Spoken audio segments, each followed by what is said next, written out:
بسم اللہ الرحمن الرحیم۔ السلام علیکم۔ تھرڈ ایئر، آج ہم حضرت عمر فاروق رضی اللہ تعالیٰ عنہ کا نظام حکومت جو ہے اس کے بارے میں پڑھیں گے۔ جیسا کہ آپ جانتے ہیں کہ ابتدائی طور پہ اسلامی حکومت جو ہے وہ بہت وسیع رقبے پر نہیں تھی، لیکن حضرت عمر فاروق رضی اللہ تعالیٰ عنہ کے دور میں اور حضرت عمر فاروق رضی اللہ تعالیٰ عنہ کے دور میں جو ہے فتوحات کا دائرہ جو ہے وہ پھیلتا گیا، اور اسی لیے اب ایک تفصیلی ڈھانچے یا نظام کی ضرورت تھی۔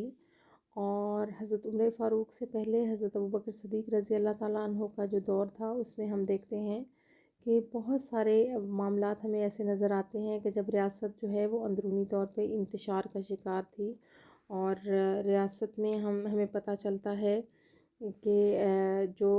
بہت سارے علاقے تھے یہاں پر حضرت ابوبکر صدیق رضی اللہ تعالیٰ عنہ کو جو ہے وہاں پر مہمات جو ہیں وہ بھیجنا پڑیں، اور وہ علاقے جو ہیں ان علاقوں میں بہت سارے مسائل جو تھے موجود تھے، اور حضرت ابوبکر صدیق نے ان پر بڑا ہی مدبر طریقے سے مہمات جو ہیں ان لوگوں کے خلاف بھیجیں، اور ان علاقوں کو جو ہے پھر مزید جو ہے وہاں پہ جو سازشیں ہو رہی تھیں ان کو ختم کیا گیا۔ حضرت عمر فاروق رضی اللہ تعالیٰ عنہ کو جب خلافت ملی تو انہوں نے خلافت میں جو ہے ایک تفصیلی نظام جو ہے قائم کیا، اور جو نبی پاک صلی اللہ علیہ وآلہ وسلم کے نے جو اصول بنائے تھے انہی اصولوں کو آپ نے قائم رکھا۔ اس میں ہم دیکھتے ہیں کہ یہ ایک ایسا نظام ہمیں نظر آتا ہے جو عقل کے اور حکمت کے تمام تقاضے پورا کرتا نظر آتا ہے، اور دوسری طرف جو ہے عوام کا یہاں پر ان پر بھرپور اعتماد کا ہمیں پتہ چلتا ہے۔ اور حضرت عمر فاروق کے بعد حضرت عثمان غنی اور حضرت علی کرم اللہ وجہہ نے بھی جو ہے اسی نظام کو جو ہے اسی طریقے سے جو ہے قائم رکھا۔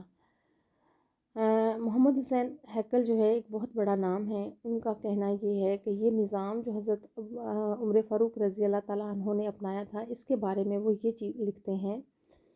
کہ یہ نظام نہ کسی منطقی فکر آرائی کا نقطہ تھا، نہ فقہا کی قانون سازی کا کارنامہ، جنہوں نے مل کر بیٹھ کر اس کے تمام پہلوؤں پر غور کر کے اسے مرتب کیا ہو، اور اس کے بعد رسول اللہ صلی اللہ علیہ وآلہ وسلم یا آپ کے خلفاء نے اس کو نافذ کر دیا ہو۔ نہیں، یہ ہرگز نہیں، یہ نظام سلطنت اپنی جو ہے لڑکپن اور لڑکپن سے شباب تک کے ارتقائی مراحل بڑی تیزی سے طے کر رہی تھی، اس لیے والی سلطنت کا یہ اولین فرض تھا کہ وہ ان حالات کو لحاظ رکھے جو ارتقائی تبدیلیوں کے ساتھ ساتھ اس سلطنت میں رونما ہو رہے تھے، اور سب سے پہلے مرکزی قوت جو ہے اس کو منظم کرے جو اس انقلاب و ترقی کی پس پردہ کام کر رہی تھی۔ اور یعنی کہ وہ اس کا کریڈٹ جو ہے وہ اس چیز کو دیتے ہیں کہ یہ جو نظام ہے یہ بتدریج مرحلہ وار بچپن، جوانی اور لڑکپن سے یعنی کہ ارتقائی منازل طے کر رہا تھا۔ اور حضرت عمر فاروق رضی اللہ تعالیٰ عنہ کے دور میں ہم دیکھتے ہیں کہ اس نظام نے یا اس کا جو ہمیں کمال نظر آتا ہے کہ یہ یہاں پر چیزیں جو ہیں وہ بہترین طریقے سے یا اس نظام کو بہترین طریقے سے جو ہے وہ چلایا گیا۔ اب اس نظام کے اندر ہم دیکھیں اور جائزہ لیں کہ کیا کیا اس کے پلر تھے، مطلب مرکزی حکومت جیسے کہ پاکستان میں آپ دیکھتے ہیں کہ پارلیمانی نظام حکومت ہے، اور پارلیمانی نظام میں جو اختیارات ہوتے ہیں وہ وزیر اعظم کے پاس ہوتے ہیں۔ وزیر اعظم کی ذات جو ہے وہ اختیارات کا مرکز و منبع جو ہے وہ تصور کی جاتی ہے۔ پاکستان کے اندر اب تک جتنے بھی آئین آئے جیسے کہ 1956 کا آئین تھا، پھر آپ نے دیکھا کہ اس آئین کے اندر جو ہے پارلیمانی نظام جو ہے اپنایا گیا۔ پھر جب صدر ایوب خان آئے تو صدر ایوب خان نے جو 1962 کا ایکٹ دیا تو اس میں انہوں نے صدارتی فارم آف گورنمنٹ کو جو ہے ترجیح دی، جس میں اختیارات جو ہیں وہ صدر کے پاس چلے گئے۔ پھر ہم دیکھتے ہیں کہ 1973 کا ایکٹ آیا اور جو ابھی بھی نافذ العمل ہے، اور اس ایکٹ کے مطابق جو ہے پارلیمانی نظام اپنایا گیا ہے، اور پارلیمانی نظام کے اندر جو اختیارات کا مرکز و منبع ہوتا ہے وہ وزیر اعظم کی ذات ہوتی ہے۔ تو یہاں پر بھی ہم دیکھتے ہیں کہ اس نظام کے اندر کس چیز کو اہمیت حاصل تھی، اور اس کو اگر ہم غور سے جائزہ لیں تو ہمیں پتہ چلتا ہے کہ حضرت ابوبکر صدیق رضی اللہ تعالیٰ عنہ جو ہیں وہ خلیفہ بنے تو انہیں خلیفۃ الرسول کہا گیا، اور خلیفہ جو تھے ان کو مرکزی حیثیت حاصل تھی، اور حضرت عمر فاروق ان کے جانشین بنے جن کو خلیفہ ثانی کہا جاتا ہے، اور انہوں نے اپنے لیے جو اصطلاح استعمال کی، ٹرم کی، وہ امیر المومنین کی تھی۔ اور آپ کو امیر المومنین، مومنین کا امیر جو ہے وہ کہا جاتا ہے۔ خلیفہ کیا تھے؟ خلیفہ کا کام یہ تھا کہ وہ انتظامیہ کے سربراہ ہمیں نظر آتے ہیں، قانون سازی کا مرکزی کردار خلیفہ کے ساتھ تھی، عدلیہ کا نگران خلیفہ تھے، اور افواج کا سپریم کمانڈر جو ہے وہ خلیفہ ہی تھے۔ لیکن خلافت کی جو حیثیت تھی وہ نہ ہی موروثی تھی اور نہ ہی شخصی تھی۔ حضرت ابوبکر صدیق نے جب حضرت عمر فاروق رضی اللہ تعالیٰ عنہ کو خلیفہ بنایا تھا تو آپ نے اس چیز کی وضاحت کی تھی کہ میں نے اپنے کسی بھائی کو خلیفہ مقرر نہیں کیا بلکہ عمر فاروق کو مقرر کیا ہے، اور انہوں نے اپنے اس فیصلے کی جو ہے وہ باقاعدہ توثیق بھی کروائی تھی کہ اس کا جو ہے انتخاب عوام کی مرضی کے مطابق ہوا۔ اب خلیفہ کے اختیارات پر اگر ہم نظر ڈالیں تو ہمیں پتہ چلتا ہے کہ ایک طرف اللہ اور اس کے رسول کے احکامات کے پابند تھے خلیفہ، اور اپنے تمام معاملات جو تھے ان کا فیصلہ جو ہے وہ خلیفہ اللہ اور اللہ کے رسول کے احکامات کے مطابق کرتے تھے۔ دوسری طرف ہم نے ایک آپ کو جو بتایا کہ شورا یا مجلس مشاورت جو ہے وہ موجود تھی، جس میں صحابہ کرام سے جو ہے مشورہ کیا جاتا تھا، اور ان سے بھی پوچھا جاتا تھا کہ معاملات کو کس طریقے سے جو ہے چلایا جائے۔ پھر خلیفہ اپنے اگر ہم دیکھیں کہ بیت المال خلیفہ کا ذاتی مال نہ تھا، بلکہ اس چیز پر خلیفہ جو ہیں وہ کیا کیا کرتے تھے، وہ ان کا یہ کہنا تھا، اور پریکٹیکلی بھی ہم دیکھتے ہیں کہ وہ یہاں سے کوئی مال اپنے ذاتی استعمال کے لیے نہیں لیتے تھے، اور جو بھی روپیہ پیسہ ہوتا تھا وہاں پر جو ہے عوام پر خرچ کیا جاتا تھا۔ بلکہ ایک دوسری طرف ہم دیکھتے ہیں کہ بیت المال کے سلسلے میں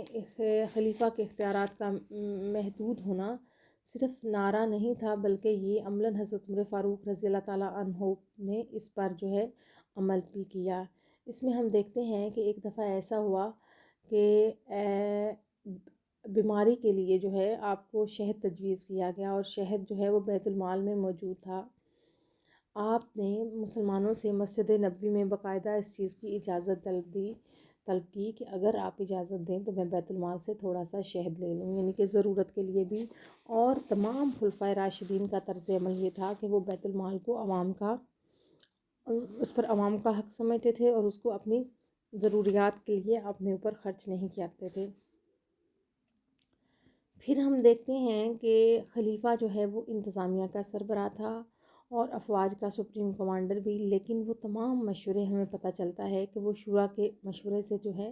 معاملات طے کرتے۔ مجلس شورا میں تمام امور جو ہیں ان پر بحث کی جاتی تھی۔ اس میں اس بات پہ بحث ہوتی تھی کہ فوج کے کمانڈروں پر، صوبائی گورنروں کی تقرریوں پر،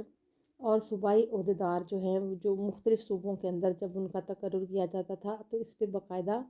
شورا میں جو ہے اس پر بحث ہوتی تھی۔ اس سے ہمیں یہ ثابت ہوتا ہے اور پتہ چلتا ہے کہ خلیفہ کے جو اختیارات تھے ذاتی نہیں بلکہ وہ شورا کے مشوروں کے پابند نظر آتے ہیں۔ اور مجلس شورا کے اندر اگر ہم دیکھیں تو لوگ کون کون سے شامل تھے، قبیلے کون کون سے، تو اس میں بنو اوس کا تھا، بنو خزرج تھے، اور مہاجرین کی نمائندگی ہوتی تھی۔ حضرت عمر فاروق رضی اللہ تعالیٰ عنہ کے دور میں جید صحابہ کرام جیسے حضرت عثمان غنی رضی اللہ تعالیٰ عنہ، حضرت علی کرم اللہ وجہہ، حضرت عبد الرحمن بن عوف، حضرت معاذ بن جبل اور زید بن ثابت جیسے جو ہیں صحابہ موجود ہوتے تھے۔ اور جو شورا کا یہ جو کانسیپٹ تھا یہ نیا نہیں تھا، اور یہ نبی پاک صلی اللہ علیہ وآلہ وسلم کی سنت سے ہی لیا گیا تھا کہ حضرت محمد مصطفیٰ صلی اللہ علیہ وسلم جو ہیں تمام امور میں صحابہ کرام سے مشورہ لینا بہترین سمجھتے تھے، اور یہی طرز عمل ان کے صحابہ کرام کا بھی تھا، اور یہی طرز عمل جو خلفائے راشدین کا ہمیں نظر آتا ہے۔ جب ان کے پاس معاملات خلافت کے آئے تو انہوں نے بھی باقاعدہ اس کو جو ہے ایک ادارے کا درجہ دیا، جیسے حضرت عمر فاروق نے اس کو باقاعدہ ایک ادارے کی شکل دے دی، لیکن ان اراکین کے لیے لازم تھا کہ وہ دین کا فہم رکھتے ہوں، باصلاحیت ہوں، اور اسی طرح سے ہم دیکھتے ہیں کہ ایک اور کانسیپٹ جو تھا وہ تھا مجلس مشاورت عامہ۔ زیادہ اہم مسائل پر بحث کرنے کے لیے مہاجرین و انصار کو مسجد نبوی میں جمع کیا جاتا تھا، اور 2 رکعت نماز کے بعد جو ہے پھر خصوصی صدا دی جاتی تھی۔ سب مسلمان جب ہیں مسجد میں جمع ہوتے اور 2 رکعت نماز ادا کرتے تو پھر کسی مسئلے پر گیا، یعنی کہ پہلے باقاعدہ بلایا جاتا تھا، جب مسلمان جمع ہو جاتے تھے تو پھر 2 رکعت نماز ادا کی جاتی تھی، اور جب اسلامی جنگوں میں کبھی بھی نازک صورتحال پیدا ہوتی اور ضرورت محسوس کی جاتی کہ کوئی مشورہ طلب کیا جائے تو پھر جو ہے مشورہ طلب کیا جاتا تھا۔ شام اور عراق کے بارے میں ایک بات ہے کہ بعض صحابہ نے یہ مطالبہ کیا کہ یہاں کے جو باشندے ہیں ان کو غلام بنا لیا جائے، اور جو یہاں کی زمینیں ہیں وہ مجاہدین میں تقسیم کر دی جائیں، تو حضرت عمر فاروق رضی اللہ تعالیٰ عنہ نے اس پہ اعتراض کیا۔ بالآخر صحابہ کرام کی عام مجلس میں اس پر بحث ہوئی، اور مشورہ جو ہے فیصلہ جو ہے حضرت عمر فاروق رضی اللہ تعالیٰ عنہ کے فیصلے کے مطابق جو ہے ہوا۔ اسی طرح سے نہاون کے معرکے میں ہم دیکھتے ہیں کہ جب حضرت عمر فاروق چاہتے تھے کہ وہ خود جو ہے جائیں اور جا کر قیادت کریں، تو بعض صحابہ کرام نے اس فیصلے پر جو ہے آپ کو کہا کہ آپ مت جائیں، اور حضرت عمر فاروق رضی اللہ تعالیٰ عنہ کو جو ہے اس وقت ہمیں مدینہ میں آپ کی زیادہ ضرورت ہے، تو آپ جو ہے یہاں پر رہ کر جو ہے امور کو بہترین طریقے سے چلائیں۔ تو حضرت عمر فاروق نے جو ہے اپنا فیصلہ مجلس مشاورت کے فیصلے کے بعد جو ہے وہ بدلا۔ اسی طرح سے جمہوریت کی روح کی اگر ہم بات کریں تو حضرت عمر فاروق کے دور میں ہونے والی جمہوریت کا اس دور میں ہم جو ارد گرد کی حکومتیں تھیں وہاں پہ ہمیں جمہوریت کا تصور نہیں ملتا۔ مثلا ایران کی حکومت تھی، روم کی تھی، اور یہ وہ حکومتیں تھیں جو آمرانہ تھیں، جن کے حکمران جو چاہتے تھے فیصلے کرتے تھے۔ لیکن اس کے برعکس اگر ہم دیکھیں حضرت عمر فاروق رضی اللہ تعالیٰ عنہ کا جو دور خلافت ہے، اس میں آپ نے جو تمام احکامات جو ہیں جاری کیے، اور تمام معاملات میں جو فیصلہ ہوتا تھا وہ صحابہ کرام کی، اس میں ہم دیکھتے ہیں کہ صحابہ کرام کا مشورہ جو ہے اس کو جو ہے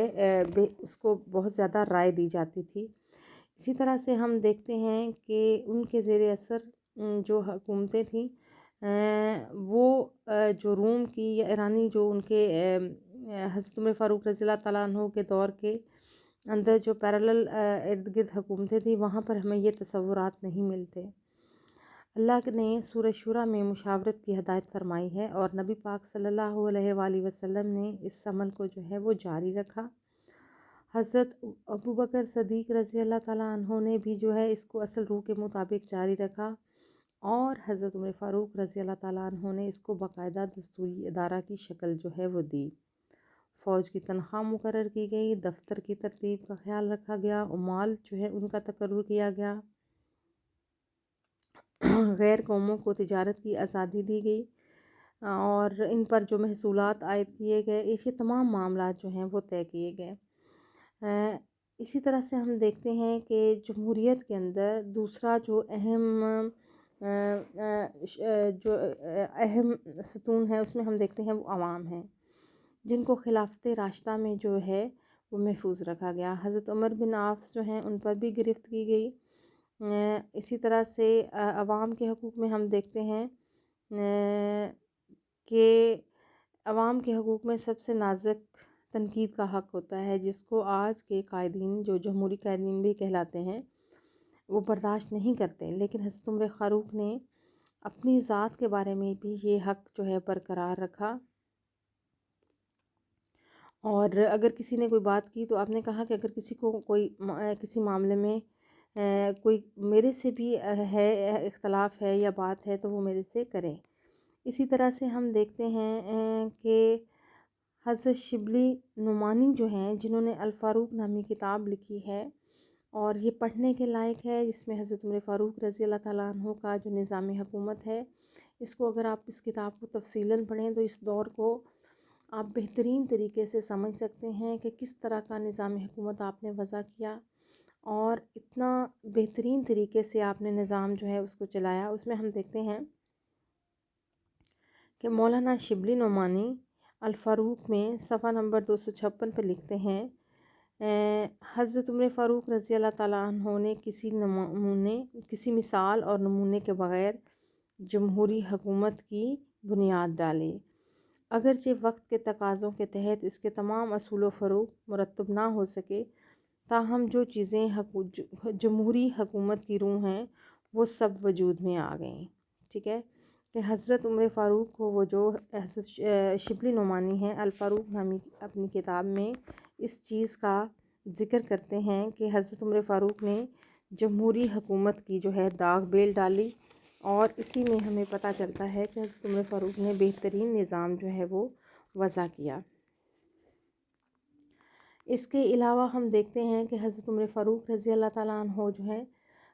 امور خلافت کے تمام معاملات جو ہیں وہ خود ہی سر انجام دیتے تھے، لیکن خطوط کا جواب دینے کے لیے آپ نے کاتب یا سیکرٹری کا جو ہے عہدہ وہ قائم کیا، جس میں ہم دیکھتے ہیں کہ آپ نے حضرت عبداللہ بن ارقم کو کاتب یا سیکرٹری جو ہے وہ مقرر کیا۔ حضرت عبداللہ بہت اعلیٰ پائے کے صحابی تھے، بہت، اور خود رسول اللہ صلی اللہ علیہ وآلہ وسلم کو جو ہے آپ کی تحریر بہت پسند تھی۔ اسی طرح سے ہم حضرت عمر فاروق رضی اللہ تعالیٰ عنہ کے نظام حکومت کے چند اور پہلوؤں پہ اگر ہم بات کریں تو جیسا میں نے آپ کو بتایا کہ مرکز کے اندر تھی، صوبائی تقسیم بھی تھی، یعنی کہ ایک صوبائی نظام جو ہے وہ بھی وضع کیا گیا تھا، جس میں ہم دیکھتے ہیں کہ سب سے پہلے جو ہے 8 صوبوں کے اندر جو ہے مملکت کو تقسیم کیا گیا، جیسے مکہ ہے، مدینہ ہے، شام ہے، جزیرہ ہے، بصرہ ہے، کوفہ، مصر، فلسطین۔ لیکن جیسے جیسے اور مزید فتوحات حاصل ہوتی گئیں، ان علاقوں کو بھی جو ہے صوبوں کی حیثیت دے دی گئی، جیسے فارس کا علاقہ شامل کر دیا گیا، خراسان کا ہے، آذربائیجان، ان تمام علاقوں کو بھی جو ہے صوبوں کی حیثیت دے دی گئی۔ حضرت عمر فاروق رضی اللہ تعالیٰ عنہ نے مصر اور فلسطین کو جو ہے دو صوبوں میں تقسیم کر دیا۔ مصر میں جو ہے ایک خاص نظام قائم کیا گیا، جس میں حضرت عمرو بن عاص کو مصر کا گورنر بنایا گیا، اور مصر کے دونوں صوبوں کے اسسٹنٹ گورنر جو ہیں ان کا تقرر بھی کیا گیا۔ اسی طرح سے جب آپ کسی صوبے کا حاکم یا عامل وہاں مقرر کرتے تو باقاعدہ وہاں پر یہ چیز کہا جاتا تھا کہ لوگ جو ہیں یہ رائے دیں کہ وہاں کا بہترین شخص کون ہے جو دیانتدار ہے، اور پھر وہ نام حضرت عمر فاروق رضی اللہ تعالیٰ عنہ کو جو ہے بھیجے جاتے، اور پھر آپ اس کے مطابق جو ہے فیصلہ کرتے تھے کہ وہاں کا عامل اور گورنر کس کو بنایا جائے۔ اسی طرح سے اگر صحابہ کرام کے خلاف کسی علاقے میں اپنے گورنر کے خلاف کوئی شکایات جو ہیں وہ کی جاتی تھیں تو اسے ان شکایات کی بنا پہ معزول بھی کیا جا سکتا تھا، جیسے حضرت سعد بن ابی وقاص، حضرت عمار بن یاسر جیسے صحابہ کو جو ہے عوام کی شکایات پر جو ہے معزول کیا گیا۔ جب آپ کسی شخص کو گورنر بناتے تو اسے ایک فرمان عطا کرتے جس میں اس کے حقوق و فرائض درج ہوتے تھے، اور اس فرمان پر جو ہے مہاجرین کی اور انصار کی گواہی جو ہے وہ بھی ثبت کی جاتی تھی، اور ان کے لیے یہ ہدایات تھی کہ وہ وہاں پر جو ہے جائزہ لیتے رہیں کہ وہاں پہ معاملات جو ہیں کس طریقے سے انہوں نے طے کرنے ہیں۔ اسی طرح سے ہم دیکھتے ہیں کہ آپ جب کسی علاقے کا گورنر بنا کر بھیجا کرتے تو اس کو یہ ہدایات ضرور فرماتے تھے کہ میں تمہیں وہاں کا حاکم اور سلطان بنا کر نہیں بھیج رہا، بلکہ میں وہاں پر تمہیں لوگوں کا قائد بنا کر بھیج رہا ہوں، تاکہ لوگ تمہارے نقش قدم پر چلیں۔ مسلمانوں کو ان کے حقوق جو ہیں وہ ادا کرو، انہیں مارنا پیٹنا نہ شروع کر دینا، کہیں ایسا نہ ہو کہ تم ان کی بے عزتی کرو، اور ایسا بھی نہ ہو کہ تم بے جا ان کی تعریف کرو کہ وہ نظم و ضبط کے تمام تقاضے جو ہیں وہ بھول جائیں، ان پر اپنے گھروں کے دروازے بند نہ کرنا، اور ایسا بھی نہ ہو کہ تمہاری حکومت میں جو ہے یا تمہارے صوبے کے اندر جو ہے جو قوی لوگ ہیں، مضبوط لوگ ہیں، وہ کمزور کو ہڑپ کر جائیں۔ اسی طرح سے جب ایک عامل کو مقرر کیا جاتا تھا تو اس سے جو ہے کچھ عہد بھی لیے جاتے تھے۔ مثلاً اس سے یہ کہا جاتا تھا کہ وہ ترکی گھوڑے پر نہیں بیٹھے گا، وہ باریک کپڑوں کا استعمال نہیں کرے گا، ٹھیک ہے، چھنا ہوا آٹا نہیں کھائے گا، اپنے دروازے پر دربان نہیں رکھے گا، اور اپنے دروازے کو اہل حاجت کے لیے، جیسے کوئی لوگ ضروریات کے لیے وہ ان سے ملنے آنا چاہیں تو وہ اپنے دروازے جو ہیں وہ کھلے رکھے گا۔ پھر اگر کسی عامل کو مقرر کیا جاتا تو اس کا اثاثہ جات جو ہیں وہ چیک کر لیے جاتے تھے کہ اس کے پاس کتنا مال و اسباب اس وقت جو موجود ہے، اور اس کی باقاعدہ فہرست جو ہے وہ مرتب کر لی جاتی تھی۔ کیا ایسا تو نہیں ہے کہ اس کا جو ہے اس کے پاس روپیہ پیسہ اس وقت زیادہ ہو؟ اگر گورنر ہونے کے بعد جو ہے اس کا اثاثہ جات جو ہے وہ بڑھ جاتے تو پھر اس کو باقاعدہ طور پہ ضبط کر لیا جاتا تھا، اور اس بات کا خاص طور پہ خیال رکھا جاتا تھا کہ کہیں ایسا تو نہیں ہوا کہ اس نے اپنے اثاثہ جات جو ہیں وہ بڑھا لیے ہوں۔ تو یعنی کہ احتساب کا تصور بھی جو ہے ہمیں خلافت راشدہ میں ملتا ہے کہ آپ اپنے عمال یا گورنر جب مختلف علاقوں میں مقرر کرتے تو ان پر باقاعدہ گرفت بھی فرمایا کرتے تھے کہ کہیں انہوں نے اپنا مال و اسباب بڑھا تو نہیں لیا۔ اسی طرح سے کل جو ہے ہم اس کو مزید کنٹینیو رکھیں گے، کیونکہ اس کے ہم کچھ پہلوؤں پر آج روشنی ڈالی ہے۔